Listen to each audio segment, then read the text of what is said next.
Well, hello and welcome to Understand Men Now. I'm Jonathon Aslay of jonathonaslay.com, and I'm so excited to be doing this live stream for you today. Our topic, he'll be obsessed with you if you do these 5 things. If you do these 5 things, he'll be obsessed with you. Really quickly, if you're brand new to my YouTube channel, please hit the subscribe button, hit the bell so you can be notified of new videos. And if anytime during this video the content resonates with you, please hit that like button so I can be seen in the YouTube algorithms. Really quickly, my coaching is what I call heart-centered radical honesty. It's direct, a little tough love, and a lot of heart. And occasionally I use expletives to enhance a sentence. So if an F-bomb or two isn't your cup of tea, I suggest logging off right now. Lastly, these are my thoughts, my perceptions, my opinions. By no means do I suggest this is the truth. You have to decide the truth for yourself. I'm a bit of a contrarian, so my advice goes contrary to public opinion and traditional expectations. So once again, all I ask is you give me a little chance. All right, let's talk about those 5 things. If you do, a man will be obsessed with you. Now, before I get started with this, I do want to clarify one thing, that everything I'm about to share that a woman can do, a man can do the same thing. So I don't want to use the word should, but let's just say whatever a woman should do in this case, a man should be doing the same thing. So this is really a 2-lane street. And the reason why the topic is geared towards women is women tend to be more fascinated with understanding the dynamics of a relationship way more than men. I'm repeat that. Women tend to be more curious, inquisitive about the dynamics of relationship more than men. Now you might be asking, why is that? Well, let me just add one more caveat to that. I would venture to say that roughly 9 out of 10 books that are purchased that have to do with dating, mating, or relating are purchased by women. So let me just add that caveat. So I think one of the differences between men and women is women tend to want to know why, and men simply just want to know how to meet women. That's where their stumbling block is just in that how to meet someone. I'm talking about those are the ones who actually seek advice. Those men who have insecurities, fears, that don't feel comfortable walking up to a total stranger to say hello. So those men tend to purchase the books about how to meet women, and women tend to purchase the books on how to understand a relationship. So that's why I just wanted to differentiate that. And again, I want to come full circle here. What I'm about to share goes both ways. Now, here's one of the fundamental challenges with dating and relationships today is human beings aren't dating with any sense of intentionality. I'll repeat that, any intentionality. And what I mean is any real forethought of what really is dating. What is the purpose of dating? Now, I'm here to say that the purpose of dating isn't about having a good time. It's not about finding a mate. It is simply a vetting process to get to know someone. I'm repeat, that's a vetting process to get to know someone. Now, before this live stream began, I posted a meme in the community section that I want to share with everyone. It'll just take me a second to pull this up. But this really illustrates something that I've noticed today. And the meme, and this is my quote, so these are my words. It says, dating is an agreement to get to know one another. These days, most people aren't dating. They're hanging out with little or no intentionality. Let me repeat that. They are hanging out with little or no intentionality. I think one of the fundamental frustrations for both men and women alike is there's almost this ambivalence and this arrogance with a significant percentage of people.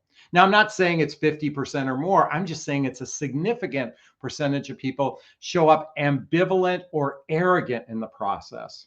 Then there's another significant percentage of the people that are rather clueless. I mean, absolutely pick your hair out, clueless. And this is true for men and women alike. This is why I spout, what's the word I'm looking for? I scream at the top of my lungs consistently to encourage human beings to be more intentional in that process. So what does intentionality mean? Why did I say dating is an agreement to get to know one another? Well, I was watching one of my contemporaries shoot a video encouraging women to date multiple people at the same time and let the cream rise to the top. I repeat that, date multiple people, let the cream rise to the top. The problem with that, and this goes into one of the reasons why he won't be obsessed with you, is it's, by the way, I don't have enough time to date 3 people at the same time. Barely. I know most humans have barely enough time to date 1 person at a time. Now, let me differentiate between dating and meeting, okay? I'm sure I have a capacity to meet 3 women in 1 week, and I'm sure you have the capacity to meet 3 men in a week. So I'm not talking about the meeting phase. I'm talking about the idea of dating. And I believe, and I'm encouraging human beings to be more intentional by saying, if we're going to date one another, if we're going to invest time to get to know one another, then let's just agree that we don't need to distract ourselves by dating multiple people at the same time. That's the way I operate. Now, I'm not, by the way, that doesn't mean exclusivity. That doesn't mean commitment. That doesn't mean monogamy. It doesn't mean anything other than I'm going to reserve my time to get to know one person at a time. The problem is if you're spreading yourself too thin, hoping that the cream rise to the top, what ends up happening is the players, the con artists, the men who have no intention of being in a relationship tend to be the ones that rise to the top. And you've actually let a good guy go because he's frustrated that you don't make time for him. So again, dating is an intentional process, at least from my purview, not the meeting phase, but if you're going to, and what I mean, it's again, it should be an agreement. Hey, let's just agree that we're going to spend some time getting to know one another. And you know, there's a new term I just heard the other day. I shared it in one of my videos called hardballing. And it so piggybacks what I've been saying for years called radical honesty. And I'm here to encourage women to be blunt up front with what you want. Be blunt and upfront before you ever meet the guy. And folks, you know my rhetoric. If you follow my channel, you know I always say the following: before the penis goes inside the vagina, you both should be reading the book 8 Dates by Doctors John and Julie Gottman. You know, that's an intentional way of dating instead of this passive way of dating. How's your day going? Did you have a good day? I hope you had a good day. Most people, all their text messages, hi, how's your day going? Hi, how's your day going? Hi, how's your day going? Okay, I'm angry and I'm upset and I want to get to those 5 things we talked about. So being obsessed over someone isn't a healthy thing. I'm not here to encourage being obsessed with someone. And at the same time, I do want to encourage having a healthy desire for someone. So what I'm about to share, these 5 things that men will be obsessed with over you, it's more related to just desiring one another. These things, and by the way, there are multiple things I could share. I just picked 5 for today that I think is hugely desirable by both genders. And I think it's important to lean into these things because I got to tell you, a sad reality is very few people are intentional in the process. So let me put on my trusty glasses. I'll show you my show notes. Boom, boom, boom. And let's get started with the 5 things. He'll be obsessed with you if you do these 5 things. So number 1 is my favorite. And that is, do you sparkle or shine? Do you sparkle or shine? I want to share a story really quickly. I once had a first date about 4 or 5 years ago. And when she was, we connected through Facebook, we had some mutual friends, we decided to meet for drinks. And when she was, and I got us a booth at the bar section of the restaurant we were at. And as she was walking in, she literally had what's known as resting bitch face. Resting bitch. I mean, she literally had such a sourpuss look on her face. Sourpuss look on her face. It was such a turnoff. It was such a turnoff. Ladies, and this is true. So this is true both in the way you present yourself physically, and also how you present yourself in your dating applications, the dating apps, the dating sites, whatnot. I encourage everyone to sparkle and shine. Nothing is more attractive to a man who to a man is a woman who sparkles, that has that sparkly, twinkly look to her. Now, maybe not everyone is gifted with that, And I know many of you have complimented me, so I want to share some appreciation, especially with the photographs that I share publicly. And I learned a secret to how to sparkle. I learned a secret how to sparkle, and that is simply chuckling. Chuckling. Because nothing like laughter brings out someone's energy, their vitality, their shine, their sparkle. So it's not about dressing sexy. And by the way, most men, while they might covet a woman who dresses sexy or slutty or sleazy, that they might want to covet from a sexual perspective, at the end of the day, men are more attracted to Marianne than they were Ginger. Sure, men wanted to fuck. By the way, if you don't know the reference I'm talking about, especially if you're a Gen Xer or a millennial, is I'm talking about a TV show, Gilligan's Island, that was made back in the 60s. But there were two women on the island, Ginger and Mary. Well, there were more than two women. There were three women on the island, but two of them, the single ones, Ginger and Marianne. Ginger, and I don't mean that she was the slutty one, but at the end of but there was Marianne, the wholesome one. At the end of the day, we might want to have sex with the gender. The woman we want is that woman that has that sparkle, that shine, that doesn't come across with resting bitch face, that's not always, trying to be a Snapchat model on Instagram, Instagram model with that serious look on their face. Always, the serious looks are always a turnoff. So I'm here to encourage sparkle and shine, okay? And men find that incredibly attractive. Number two, she's an authority in some area of her life. She's an authority in some area of her life. And I'm thinking of two particular women that I met over the years. One happens to be a therapist, and I was so incredibly impressed with her breadth of knowledge, her ability to recognize human behavior. That happens to be my turn on. And I'm also remembering a school teacher I met who actually worked with special needs children. And there was something very attractive about someone that's an authority in what they do. And when she shared her passion in her professional life, I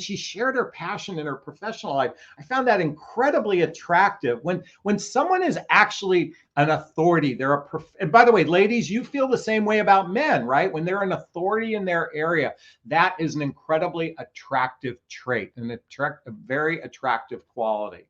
And then we all have that authority within us. And I'm here to encourage to allow that authority to come out, allow it to shine, allow it to sparkle. Because for the right guy, he's going to appreciate it. Now, I know many of you are saying, well, Jonathon, most men just want to have sex, and most men are narcissistic, and most men are controlling. Yes, there is a significant percentage of unconscious human beings. If you're familiar with my emotional maturity relationship skills chart, I can tell you roughly about, oh, by the way, this is not a fact, this is an opinion, as you can read here. Roughly about 20% of the population has clinical issues. I mean, real clinical issues, whether it's borderline, whether it's bipolar, whether it's sociopathic, whether it's narcissistic, the list can go on and on, according to the DSM. Now, what I mean to say is, I'm not suggesting these people can't be in a relationship. Here's the thing. If they've done little or no work to heal, it's going to be incredibly hard. And then roughly about 20% of the population is healthy, emotionally healthy, has good relationship skills. Folks, I am being ridiculously generous when I say that 20%, probably closer to 5%. And that's, by the way, and that's even men and women.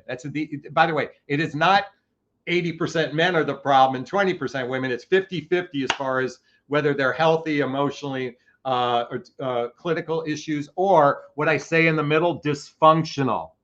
Men and women alike are absolutely dysfunctional in their relationship skills.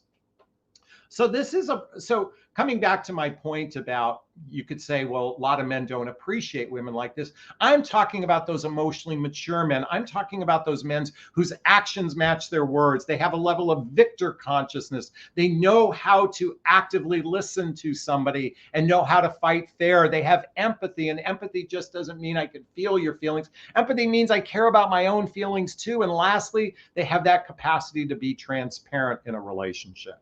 Those are the men I'm talking about. And they'll be obsessed with you if you choose those emotionally healthy men. Hopefully you're emotionally healthy as well. Or at least, look, at when I say emotionally healthy, you're not in some pit wallowing in despair. I mean, at least you're making effort to heal and improve yourself and actually lean into some level of partnership instead of being entitled or a doormat. I'll repeat that, entitled or doormat, which probably is 80% of the female and male population. They're either entitled or a doormat. And so when you are with that emotionally mature man, he's going to appreciate these 5 things. And number 3, she's easygoing and consistent. She's easygoing and consistent. Easygoing means no drama, not actively complaining all the time. And consistent means she's not flaky. I got to tell you something, ladies. As a single man out in the dating realm, I can't believe how flaky women are. And I think part of the problem is they're listening to such bad dating advice. And by the way, I know women have a right to be flaky. Guys can be real fucking assholes. Guys can be jerks. Guys can be absolutely unconscious themselves. And it doesn't help anyone. Just because you might have been hurt in the past doesn't mean you should show up flaky, inconsistent, or a tough person to be with. Because like I shared earlier, that woman who walked in with resting bitch face, oh my God. And by the way, can I tell you, the date we ended up having dinner, which I didn't want to do. It got progressively worse to the point we almost were coming to blows with one another. I thought we were going to fight each other. It was that bad. And I like to think I show up pretty jovial, happy, and, sparkly, if you will. Anyway, coming back to easygoing and consistent. Number 4, spontaneous and fun. We men are attracted to women who are spontaneous, that could listen. I know you're frustrated with the guy that might call on a Friday night at 10 o'clock at night saying, hey, can I come over? Because he wants a booty call. But what about a guy that texts you on Friday and saying, hey, let's jump in the car and get out of town this weekend? Men are attracted to, and women are attracted to, the same thing. People who are fun and spontaneous. It's an incredibly attractive trait. So I'm just encouraging you to listen. What's that saying? Something along the lines is, who really, on your deathbed, did you really want to work an extra day in your life? Look, life is about balance. Life is about fun. Life is about play. There's 40, we don't have to always be working and doing and working and doing. I'm here to encourage a level of spontaneity and fun. And I got to tell you again, as a single man out there, there's a lot of sourpuss women out there that are just dull and boring and not spontaneous and so caught up in their rhetoric that they're not enjoying life. And I encourage everyone to step into their power and start to enjoy life a bit more. And number 5, this is the most important one of all, is standards and boundaries. Standards and boundaries. And I made a note to myself. By the way, clearly stated standard and boundaries. Folks, an emotionally mature man appreciates a woman who starts right from the get-go. What is her standard? Meaning, what is she looking for a relationship? What does commitment look like for her? Be upfront. Remember, I shared hardballing earlier. I call it radical honesty. Emotionally grown up men love women who are direct and forthright. It's only guys who are controlling, manipulative, narcissistic, emotionally unavailable. My friend calls it emotionally constipated. My Pilates instructor came up with a new word. Emotionally constipated men can't stand women who are direct, forthright, and have boundaries. Men like me love it. We love it. I'm dying to meet a woman who could be more direct, a bit tenacious, a bit more forthright, and expressing their standards and boundaries for themselves. Because when you're with, folks, I'm here to say, after listening to all this, I'm going to bring my book into this. My book is called What the Heck is Self-Love Anyway? What the Heck is Self-Love Anyway? There's a link below to my book. Chapter 1, Speak your truth, do it with kindness. What I mean to say is be who you are, that kind, loving, compassionate person. Be who you are, be expressive, because chapter 9 in my book, if it's sincere and from the heart, you can't say the wrong thing to the right person. So I want to encourage you to embrace what I'm sharing here. And my hope is you meet a guy who is also sparkly. He's an authority in his life. He's easygoing. He's spontaneous. He's fun. He's consistent. And lastly, he has his boundaries and standards as well. Because when those two people meet, look out. And let's hope they have chemistry, and let's hope they both have an awesome libido and they want to fuck each other on a regular basis. Hey, that's me talking. But anyway, all right. I think you get the gist of where I'm going. I'd like to hear your thoughts on this. Please post a comment below. If it resonated with you, please hit that like button and share this with you. For those who know my usual format on my live streams, there's a chat box in the corner. If you have a question, this is the Q&A time. If you have a question for me, write the word question, post the question there after, or purchase a super sticker, super chat. There's a little $sign in the box. All the monies from the super sticker, super chat goes to a scholarship fund in the name of my son, Connor Aslay, who passed away. That's him right there and right there. Aw. In his honor, I started a scholarship fund to defray the cost of personal development for those folks interested in personal development work, and also to donate to causes like the Hoffman process and insight that I talk about frequently. And if you're listening to the audio portion of this, you won't be able to see the chat box. Now I'm going to look at questions in a second.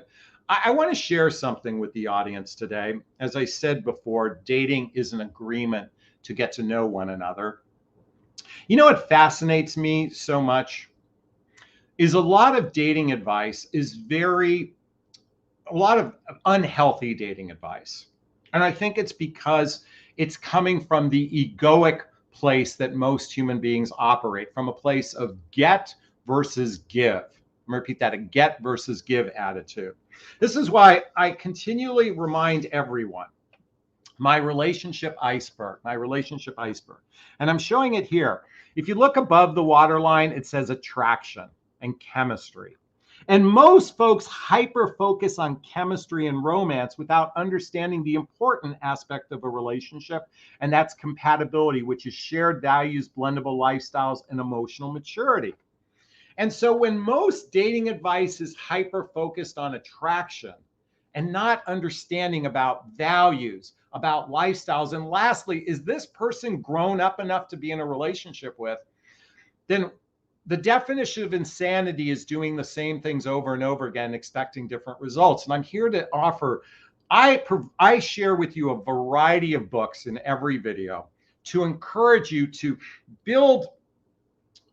shore up who you are from the inside so you can show up as a good partner on the outside. And so when I do share books, listen, I know many of you go, gosh, Jonathon, all you do is talk about books. Well, folks, I'm not here to sell you on some big, gigantic 1 year, $25,000 program, because the truth is, most dating coaches are completely unqualified to heal childhood wounds and traumas and adult traumas that cause negative patterns and limiting beliefs in their life. This is why I continually recommend the Hoffman process, This is deep work to get to a really good place in your life. So the reason why I recommend so many books is because, or going to workshops and things, is because most dating coaches, they're totally winging it based on rhetoric and garbage from the book, The Rules, or other things. And I'm here to encourage personal development, self-help, and spiritual work. Don't get advice. Don't do that work from a dating coach. Do that from someone who's truly qualified, whether it's a therapist or people who have done deep dive into human behavior, and not dating rhetoric advice that's all based on attraction to try to hook someone. When you get hooked by the wrong person over and over and over again, what's left is bitterness, jadedness, and unhappiness. So I'm encouraging everyone, do the inner work, because you'll attract a better quality person because of that. Okay, that was my rant really quickly. I saw a lot of questions come in. Again, don't forget to purchase. I saw a super sticker come in, so I want to thank Roller Girl. Wait, Thank you so much for the $1.99 super sticker. Oh, thank you. And I know you said I wish you could give me more. Thank you. I appreciate that. All right, let's go swimming. Shane writes in, question. I'm back again. So I have really big boobs. Going back to Ginger versus Marianne, it's bad to wear shirts that show off sometimes. I have a BF, don't want him to think badly of me. So I don't see a question there. And I do want to, if any way I was disparaging the Ginger versus the Marianne, I want to clarify something for everyone. What I mean to say is not that Ginger was slutty, but what I'm noticing is a significant percentage of women who lead with their looks, their body, their boobs. They're leading with that in the dating apps. They're leading with it on their dating apps. And what that's going to do is attract men who only want to have sex with you versus the wholesome person who isn't leading with sex is more attractive. We want to fuck the Gingers. We want to marry the Mariannes for the most part. I mean, yes, egotistical men do want to have a trophy person in their life, but quite frankly, they dump those people, once the plastic starts to fall apart anyway. So, that's my judgment, my opinion anyway. But I'm here to say I'm not disparaging the someone who might have big breasts or anything like that. I'm just saying if you're leading with provocativeness, you're just going to attract guys who are horny that want to have sex versus that leads with that sparkle and shine that I was talking about. By the way, this is my Nemo cup. So Shane, thank you for that question. By the way, it's not easy to drink from that mug. All right. Thanks for that question. I really appreciate it. All right, let's go swimming. Pamela writes, question. If there is a difference between meeting someone and dating them, how many meetings are typically needed before there's a decision that you may want to date? Yes, yes, yes, yes, yes. I love this question. All right, for each person, it's to each their own kind of thing. For each person, it's different. I know that if I really like someone and we have one or two, so the first time we meet is a meeting. And if we get together a second time, that's the first date. Okay. If I feel look, and I'm not coming from a place of sexuality. Okay. I'm coming from wanting to get to know someone. If I've met someone for a meeting, and then we went on a date and I genuinely want to see them again, provided that we're clicking, provided that we're vibing, provided that it seems like we share the same values, our lifestyles are blendable, and I get a sense that she's an emotional grown-up. And by the way, folks, I interrogate women right from the get-go. By the way, there's a link below to schedule a coaching call with me. What I teach best is asking the questions to determine if you're compatible with one another. So I interrogate women. But Jonathon, you're never supposed to interrogate a guy. You should never interview a guy. Fuck that shit. This is the job interview. You want to ask as many questions to determine, does this guy share the same? By the way, I want you to think about this for a second. For example, you don't ask any questions. You're just having a good time. You're having a good time. And you happen to be a person that loves Donald Trump and would die on the sword for them. And you meet by the way, this is for those in the United States. And you meet a person who loves AOC and Bernie Sanders and would die on the sword for them. Do you think and by the way, the one person hates masks and never gets a vaccine. The other person is quadruple boosted max and everything else. Do you think these two people will get along? So why spend time getting to know someone without knowing if you're a good fit with them? So coming back to so I'm all about interrogating someone. It's not sexy, but you know what? I rather by the way, an emotional grown-up woman actually loves the fact that I'm asking deeper questions than the surface questions of how's your day going? Is your day going? Did you have a good day? I hope you had a good day. So if I wanted to see, so we had the first meeting, first date, we now have a second date. If by that third time, I'm like, I want to see this person, usually it's because I want to explore getting to know them, which means I want to date them. So roughly it takes about 3 face-to-face meetings, for me anyway, to know I want to explore one person at a time. And quite frankly, if I like someone on the first meeting and we had a second meeting, I don't want to be distracted by all the swipe, I don't want the pangs of Hinge popping up and Bumble popping up and Match popping up and Millionaire Match popping up and Tinder popping up and OkCupid popping up. It's a distraction. And then I can't give my full undivided attention to one person. So for me, that's how I operate. And I invite everyone to operate the same way. Pamela, thank you so much for that question. I really, really appreciate it. All right. Lisa Cunningham says, love at first sight is bullshit, is bull. I believe lust at first sight is very possible. By the way, if love at first sight happens, true love, I said this before and I'll say it again. Love doesn't happen in the good times. Love happens in the bad times. Let me give you an example. To me, true love is, I'll sit by your side as you're going through chemotherapy and I'll wipe the vomit from your face. If any man or woman knows on a first date that they will be with that person through the tough times, and let's say that tough time happened on the second date, I think 999.999 men and women out of 1,000 will bolt because you haven't fallen in love. Let me reframe that. You might have lust at first sight, but can you be there for that person through thick and thin on first sight? I don't believe that happens. And if it does, it's the absolute exception and not the rule. So Lisa, thanks for writing that. I appreciate it. All right.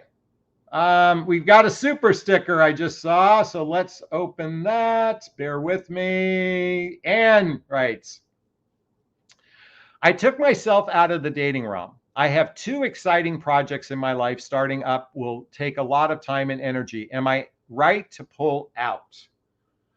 Well, I guess it boils down to, do you want a fully committed relationship in your life? If you want a fully committed relationship in your life, then it's going to require making effort. Folks, we all love the fantasy. You bump into someone at the grocery store. Look at, I go to the grocery store 3 times a week. Now, mind you, I'm masked up these days. I have never had a woman drop the hanky in front of me at a grocery store. And what I mean to say, I've never had a woman that I've met organically in that way. And most of the time when I met them organically, it was at bars. And mostly I had liquid courage that allowed me to walk up to a total stranger. So coming back to it, if you want to be in a relationship, you have to be intentional and make effort. So the question really, so if you've got work and stuff in your life, you don't need to be dating. You don't need to make the effort. You can do whatever you want. And at the same time, I'm here to say, if you want a fully committed relationship with someone at some point, you're going to have to make effort. And by the way, folks, let's be clear about something. Oh, by the way, this morning I got an email from a dear friend who, it's roughly the 1-year anniversary of her and her boyfriend that met online, actually 13 months ago. They met online. Great couple. I mean, I really love this couple. And they just got engaged. I got the email announcement they got engaged. Can I tell you, within my circle of friends, and I'm blessed to have a pretty good community of friends, I've been to 4 weddings in the last 3 years, 4 weddings in the last 3 years from everybody who met through a dating site, of which there's still another percentage of people that are engaged out of this group, and they all met online. Folks, online dating, whether you like it or not, is the #1 place to meet people. Whenever women say to me, where are the good men? Where are the good men? Online dating is roughly where 50% of all new relationships for people over 45 years old. Actually, probably millennials too. So it's probably for everyone. It's roughly 50% of all new relationship. And that number is going to be 60, 70, and 80% in the next coming years, because meeting organically barely happens these days. People aren't going, and by the way, the looking for Mr. Good Bar at the nightclubs isn't happening much anymore either. It's through online dating. So whether you like it or not, that's where people are meeting. You can hate it, you can love it, but I'm telling you, that's where people are meeting. Unfortunately, people are putting out crappy representations of themselves in the dating realm. Let me give you an example. This is a photograph of one woman. I'm sorry, I'll hide her name. Look, that's her first photograph. Here's another one. I'll hide her name. First photograph. Here's another one. First photograph. I mean, and here's another one. Her and a guy. That's her first photograph on the dating app. Here's another one. First photograph on the dating app. And lastly, look at this one. First photograph on the dating app. I mean, this is what, and by the way, women or ladies, let me just say this, that men are just as bad. But garbage in, garbage out. If you're putting out garbage, you're only going to attract garbage in your life. But I'm here to say is online dating is not going away. So either learn to embrace it and how to be effective at it, because it's getting progressively harder to meet people organically. I'm not suggesting it doesn't happen. It's just getting much, much harder. So anyway, thanks for your question. And my invitation for you is when you're ready, put yourself out there. And thank you for the super sticker. I appreciate it. Lisa says, I adore deep questions. Me too. B says, Jonathan, I want to thank you for the book recommendations. Are you the one for me? Are you the one for me? Although dated, it just read, Help Me Understand My Choices in Men. I think you're talking about the Barbara DeAngelis book, Are You the One for Me? Know who's right and avoiding who's wrong.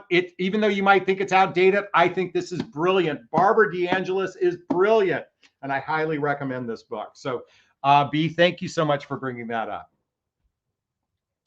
Okay. Miss Beatine, second grade, says, what questions should I ask on a first date? Couple good questions. Oh, I saw the cutest little TikTok video. It was actually it was a sponsored video of 3 women talking, and she was talking about this guy she had a date with, and she was having a really good time, and until she finally asked the question of a guy, what do you think about therapy? And he goes, therapy is for losers.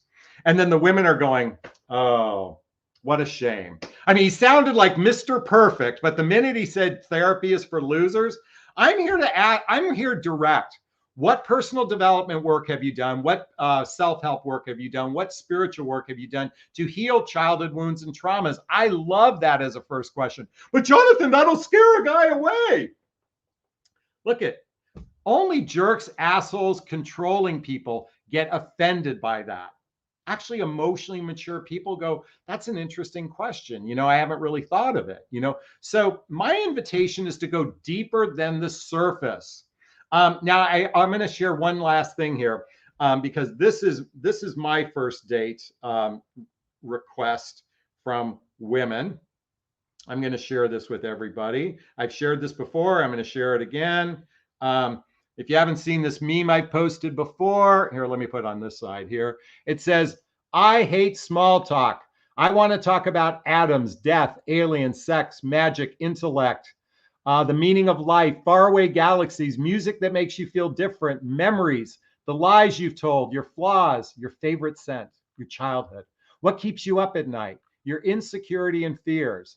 I like people with depth who speak with emotion from a twisted mind. I don't want to know what's up. My favorite meme. So coming back to your question, I think I gave you a mouthful right there. So thanks so much, Miss Second Grader. All right, we're going to take one more question. By the way, if you have a question of me personally, write the word personal question. If you have any personal question to ask of me, write the word personal question, post it, because I'm going to spend the last few minutes talking about that. But I'm going to take Nicole's question before that. So again, personal question, and then ask me a personal question.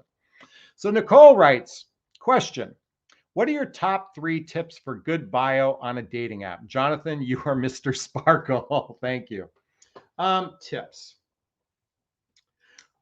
First off, tip number 1, never start a sentence with I. Never start a sentence with I. I've seen so many profiles.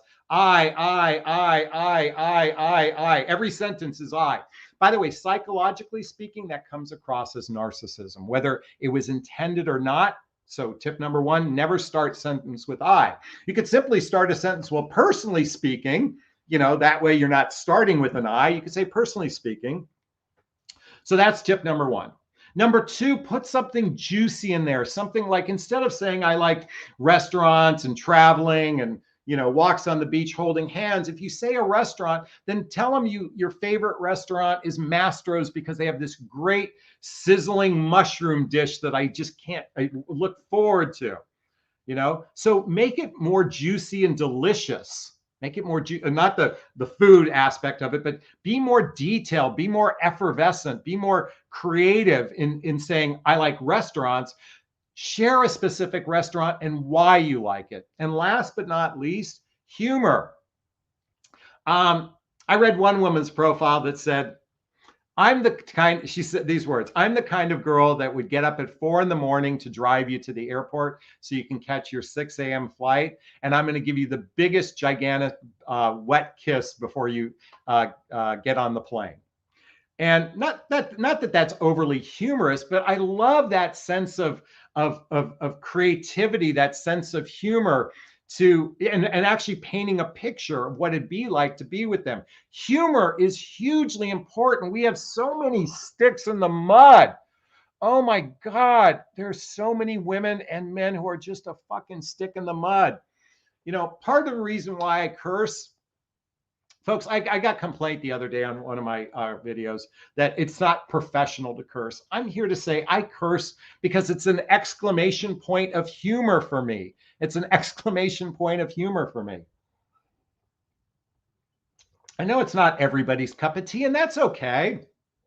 But this is my humor. And I like to share this content in a more effervescent, humorous sense. So again, no I. Share details and have some humor in it. So great question. Thank you so much, Nicole. I really appreciate that. I hope that helped. All right, let's just go switch. I'm going to look for those personal. If you have a personal question of me, I'm going to go backward here to see if we have any personal question. So Suzanne writes, personal question. What attracts you to a woman physically? Okay, great question. So I shared this in the beginning, sparkle. One of the things I loved about my ex-girlfriend, I don't mean that, she's past tense as my ex-girlfriend. She's still an important person in my life, but she just sparkles, just something about that smile, eyes, shiny hair, something that demonstrates vitality, demonstrates vigor. That's one of the first things I look for is she smiling? Because I got to tell you, a lot of you women, ladies, I'm sorry to say it sounds so judgmental, but even your Facebook posts are just crap. It's like the pictures I showed you before. Sparkle, smiling, bright eyes. It's a fucking sexy turn on. So everybody has it. Look at the secret to a great photograph. Here, let's do a little practice on this. I hope I can do this. We're going to do a reverse screen. I'm just going to demonstrate a point. So, folks, all I did was chuckle. You see, now my eyes are a little bit closed here, but you see what the energy that comes out from that? That is sexy. But anyway, that's what I'm attracted to. So, Suzanne, thanks for that question. I really appreciate it. All right, let's see if there's any personal questions of me. Oh, Nicole again. If you could only listen to one song for the rest of your life, what would that song be? Ba-da-bum bum bum bum bum, ba-da-bum bum bum bum bum, ba-da-bum bum bum bum bum, ba-da-bum bum bum bum bum. Sometimes I feel lost and lonely. Then I find it's all been in my mind. My favorite song is You Can't Get What You Want Till You Know What You Want by Joe Jackson. So it's one of my all-time favorite songs. Actually, lately I've been listening to, on a separate note, White Rabbit by Jefferson Airplane. I've been jonesing on that one lately because I'm a big-time Matrix fan. So, but anyway, that's the song. If I could listen to one song the rest of my life, because that's my anthem. Yeah, but quite frankly, it probably also would be classical music because there's no real words to it. It just would play over and over again. But again, that would be my all-time favorite. Thank you so much. All right, let's see if there's any other questions. Oh, okay. Casey writes, personal question. Have you met Coach Lucia from The Art of Love. She's another YouTuber coach based in LA. You know, she and I have connected. We've exchanged pleasantries a few times over the years, but no, I haven't connected with her.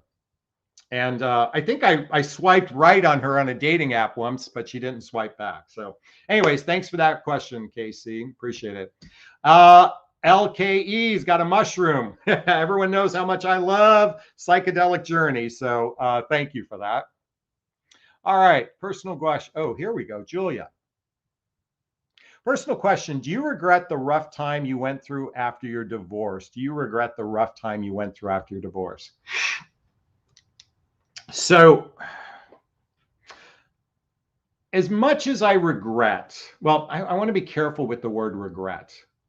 I went through the darkest, deepest, gut-wrenching period of my life. From the time I got divorced, for about 5 or 6 years, I was in the pit of despair in a lot of different areas of my life. And I was addicted to drugs and alcohol because of it. And I wasn't a really good parent to my boys. And I feel a sense of sad and remorseness over that. At the same time, listen, folks, I'm going to tell you something. I was an arrogant asshole for a big chunk of my life. And it took having what I call a humbling event or humbling events to actually wake me up to actually appreciating the more important things in life that isn't centered around money and getting laid. So I Googled, what does humble mean? What does humble mean? And I'm going to read it out loud. Having or showing a modest or low estimate of one's importance. So what I mean to say is I operated from a very egoic place in my life. And it took a humbling event to help me become humble. So I have no regrets over the field of glass that I crawled through to get to where I'm at today. My only sadness is I wasn't a good parent during that time, and I didn't get to appreciate. And the other thing is, I really wish smartphones were invented then, because I would have taken a gazillion pictures of my boys back then when they were babies and youngsters. It came out later, but I wish we had smartphones then. So,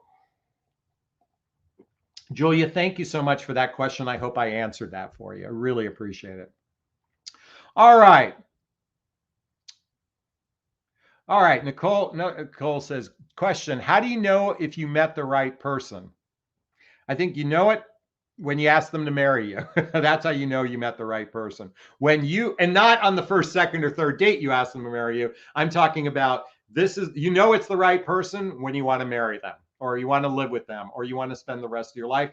That's when you know it's the right person. You don't know it on the first, second, or third date. That's all bullshit. You may have enthusiasm for someone on a first, second, or third date, but you don't know if you're going to go the distance with them on the first, second, or third date. So anyway, that's my answer to that. And we're going to take one more question after I respond to my Pilates instructor who says, let's go for a jacuzzi. All right.